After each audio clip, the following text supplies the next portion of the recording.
नमस्ते भारत, मैं हूं भूमिका मेहता, अपने देश के बेटे और अपने भाई की बहन सुशांत सिंह राजपूत की बहन। आप सबसे मैं कुछ अपडेट शेयर करना चाहती हूं, जिसकी खबर अभी मिलने पर मैंने सबसे पहले सोचा कि अपनी फैमिली, अपनी यूट्यूब फैमिली को बताना चाहिए, क्योंकि ये श्रद्धा मर्डर केस के बारे में है, जिसके बारे में मैं अपडेट्स देती रह रही हूं आजकल। एंड सबसे पहले मैं बताना चाहती हूं Fatima, thank you so much for commenting. Fatima ने बहुत अच्छा कमेंट करा है और गणेश ने करा है।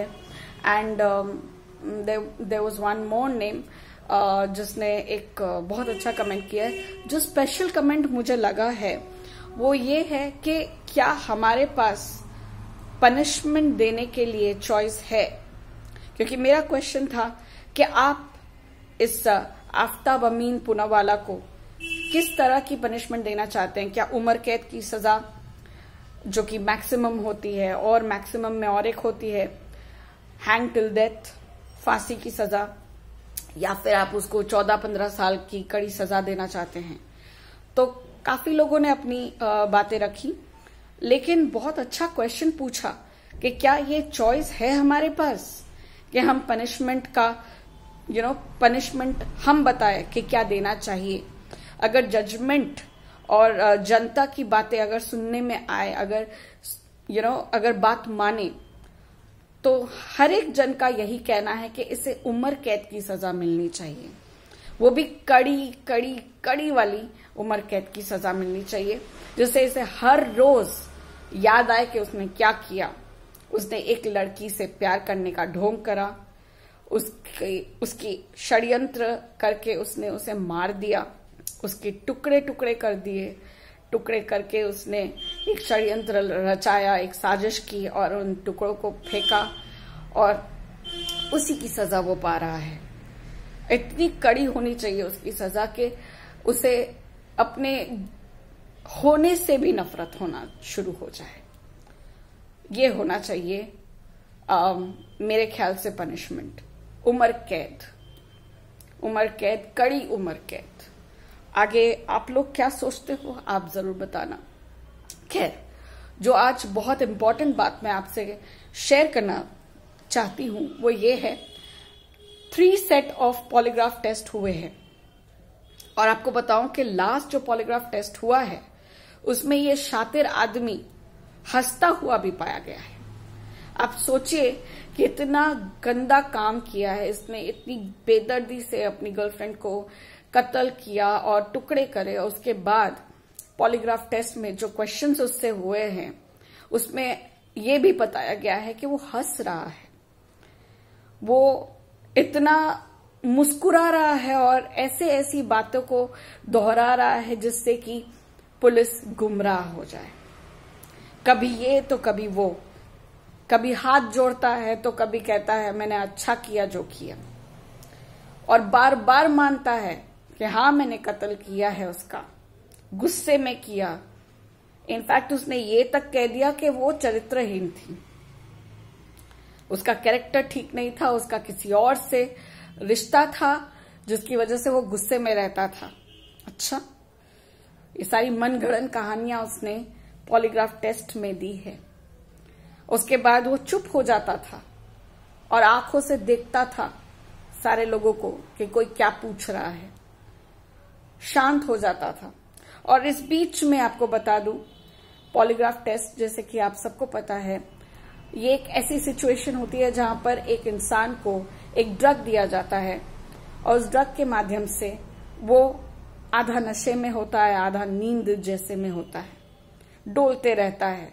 और क्योंकि नींद में हम काफी चीजें सच बोल देते हैं, और नशे में हो तो और भी वल्लाह, तो उसी के माध्यम से उसे वो ड्रग दिया जाता है। बट यहाँ पर पता चलता है कि उस ड्रग की डोज से उसकी तबीयत इतनी खराब हो जा रही है, 102-103 तक बुखार चला गया। खैर, अभी वो ठीक है। कुत्ते लोग, मतलब ऐसे दरिंदे, ऐसे हैवान, ऐसा गंदा काम करने के बाद बुखार तो आना ही था, और वो ठीक भी हो जाता है। और मरे ऐसे लोग तो भी कोई फर्क नहीं पड़ता। उसके बाद ये हुआ है कि मेडिकल हुआ है उसका वापस से, क्योंकि शनिवार को मेडिकल इसलिए ज्यादा जरूरी है क्योंकि इसके बाद जो रिमांड थी वो खत्म हो चुकी है और उसे अब भेज दिया गया है तिहाड़। यस, आप सबको मैं बता दूं, ये सूत्रों के हवाले से पुष्टि करी हुई ये सूचना मैं आप तक पहुंचा रही हूं कि अभी वो तिहाड़ जेल में है, जेल नंबर 4 में है और उसका सेल पूरा अलग है। सुरक्षा के माध्यम से उसे एकदम ही अलग सेल दिया गया है जिसके अंदर कोई भी और मौजूद नहीं है। इसे कोई भी स्पेशल सर्विस नहीं दी गई है। इसे इसलिए अलग रखा गया है क्योंकि इस हैवान को ड्रग के डोज दिए गए थे और अगर वो कुछ कहता है या कुछ करता है तो वो अंडर कंट्रोल रहे। और ये कहा जा रहा है कि अब मेडिकल रिपोर्ट आने के बाद मंडे या ट्यूसडे नार्को टेस्ट हो जाएगा। अदालत से तो हमें पहले ही मिल चुकी है इसकी इजाजत और अब देखा जा रहा है कि पॉलीग्राफ टेस्ट के बाद इतनी सारी बातें निकली है तो नार्को टेस्ट में तो बहुत सारी बातें निकलेंगी, बहुत बड़ी चीज हो जाएगी। एंड षड्यंत्र रचा है उसका भी खुलासा बहुत जल्दी हो जाएगा, जिसके बाद इस दरिंदे को सजाए मौत या लाइफ इम्प्रिजनमेंट मिलनी चाहिए। एंड आप सबको ये भी बता दूं कि इसके माँ बाप का अभी तक कोई पता नहीं है। श्रद्धा के केस में बहुत अहम चीज ये है कि डीएनए टेस्ट हो, फॉरेंसिक रिपोर्ट्स आए, डिजिटल इंस्ट्रूमेंट यानी कि उसका मोबाइल मिले और ये सारे क्वेश्चंस के आंसर नार्को टेस्ट में मिल सकते हैं। अभी भी बहुत सारी ऐसी चीजें हैं, अभी भी बहुत सारे ऐसे जगह है जहां पर आफताब ने शरीर के टुकड़ों को डाला है और जैसे कि उसने ये कहा है कि उसने उस तालाब में, मेहरौली के बाद जो वो तालाब आता है महागढ़ी, उसके अंदर उसने सिर को डाला है और कुछ और हिस्से डाले हैं। तो सिर अगर मिल जाए तो बहुत बड़ी बात है, लेकिन 6 महीने का ये वक्त क्या कर सकता है तालाब के अंदर, किस सिचुएशन में होगा उसका स्कल, हमें नहीं पता है। इसीलिए हम ये चाहते हैं कि जो टुकड़े मिले हैं उनका फॉरेंसिक रिपोर्ट जल्द से जल्द आए और हमें पता चले कि क्या ये इंसान का है और दूसरी बात क्या ये श्रद्धा का है, क्योंकि जो जबड़ा मिला है वो बहुत ही क्लियर कट ये बात समझा रहा है कि वो श्रद्धा का ही है, क्योंकि जिस हिसाब से फॉरेंसिक वालों ने ये कह दिया कि इस जबड़े के मिलने के बाद कि ये इंसान का है। दूसरी बात कि इस जबड़े को देखने के बाद मतलब क्या कहते हैं, इसको इन्वेस्टिगेट करने के बाद उन लोगों ने ये तक कहा कि 2 रूट कनाल हुए हैं और ये बात क्लियर है कि श्रद्धा के पापा ने और भाई ने भी ये कहा कि मुंबई में 6 महीने पहले रूट कनाल किया गया था श्रद्धा का। तो ये बहुत ही सिंपल और बहुत ही लॉजिक लगता है कि ये श्रद्धा का ही है, लेकिन सबूत मिलने चाहिए। So we are waiting for that. Forensic कभी भी हम वेट ही करे रहे हैं और फिर डीएनए मैच होगा। अगर डीएनए मैच करने के बाद श्रद्धा का ही वो जबड़ा है, सब कुछ सामने आ जाएगा। एंड मैं होप करती हूं कि जस्टिस मिले श्रद्धा को। आप भी अपनी प्रेयर्स में, जिस तरह से हम सुशांत के लिए जस्टिस मांग रहे हैं और मांगते रहेंगे, श्रद्धा के लिए भी मांगा जाए, दिशा के लिए भी मांगा जाए, हर उस इंसान के लिए मांगा जाए जिसको इतनी बेरहमी से मार दिया गया। उसे हक है जस्टिस का। उनकी जिंदगी खत्म हो गई, लेकिन उनकी मौत के बाद भी उनको शांति नहीं मिली। उस शांति के लिए उन्हें जस्टिस की जरूरत है। फिलहाल मैं आपको वही अपडेट देना चाह रही थी कि नार्को टेस्ट कल या परसों यानी मंडे या ट्यूसडे में होगा और 3 सेट ऑफ पॉलीग्राफ टेस्ट हो चुके हैं एंड बद्री को अभी भी ढूंढा जा रहा है। लेट्स सी क्या होता है। कुछ भी और अपडेट्स आने पर मैं आप तक जरूर पहुंचाऊंगी। तब तक के लिए stay tuned, stay with me, support me and हो सके तो इसे शेयर करिए, लाइक करिए, कमेंट जरूर करिए कि आपका क्या कहना है और मैं आपको एक ही चीज कहना चाहती हूँ, ऐसी वीडियोस को आप देखिए और पहुंचाइए सबके पास, क्योंकि आपको शायद ये लग रहा होगा कि यार ये रोज श्रद्धा मर्डर केस पे बोल रही है, लेकिन जब हम रोज बिग बॉस की बातें सुन सकते हैं, बिग बॉस में क्या हुआ क्या नहीं हुआ, तो ये किसी की मौत की बात है, किसी को जस्टिस दिलवाने की बात है। तो आप लोग से यही मेरा प्रार्थना है कि उब मत जाइए, उल्टा इन सारी चीजों को देखिए, समझिए कि दुनिया इतनी बुरी है, दुनिया में ऐसा बहुत कुछ होता है, प्यार अंधा है, प्यार में हम अंधे हो जाते हैं, ये सब बातें सुनना ठीक है, बट आज 21st सेंचुरी है, हम इतने भी बेअक्ल नहीं बन सकते हैं। जो श्रद्धा ने इतना भरोसा दिखाया, बहुत ही गलत हुआ उसके साथ, लेकिन बहुत सारी बातें सामने आ चुकी है जिनको हम दखल अंदाज नहीं कर सकते, मतलब क्या कह सकते हैं हम, इसे इग्नोर नहीं कह सकते हैं, क्योंकि 23 नवंबर 2020 की वो जो FIR है, जो खुद श्रद्धा ने लिखवाई है, जिसमें उसने क्लियरली मेंशन किया है कि आफ्ताब ने उसे पीटा है और उसे ये धमकी दी है कि अगर वो छोड़ने की कोशिश करे उसे, तो उसे गला घोट के मार देगा और उसके शरीर के टुकड़े करके उसके शरीर को फेंक देगा।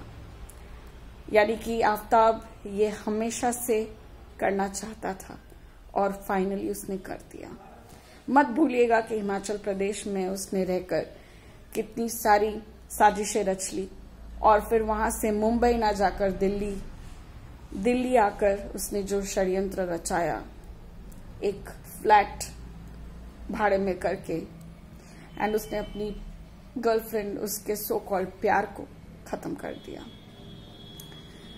For the young generation it should be a lesson, don't be mad about your love, don't get crazy. अगर आपके माँ बाप, आपके आसपास वाले, कभी भाई बंधु भी होते हैं, कहते हैं कि नहीं ये ठीक नहीं है, तो हजारों बार सोचिएगा।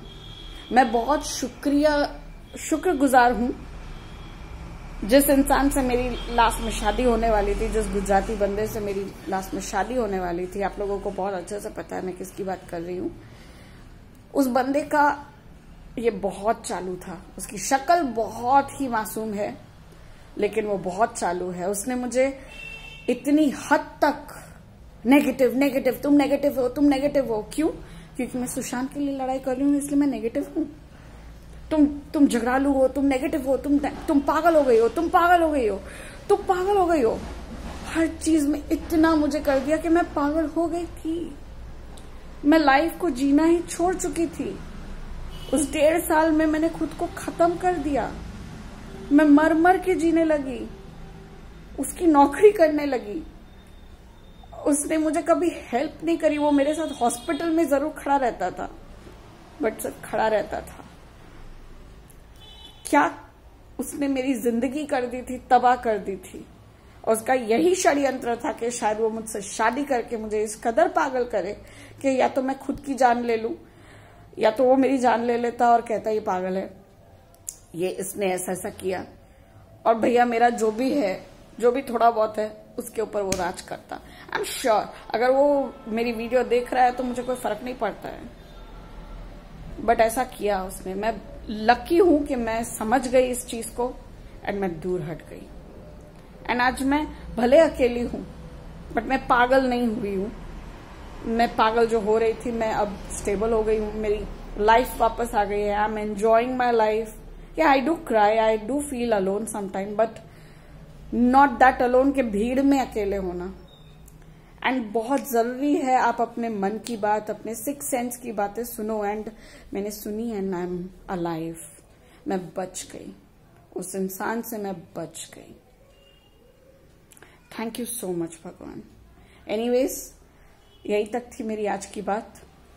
आपको क्या लगता है आप अपने कमेंट के माध्यम में जरूर बताइए। Love you all. जय हिंद। We want justice and we will get justice. धन्यवाद।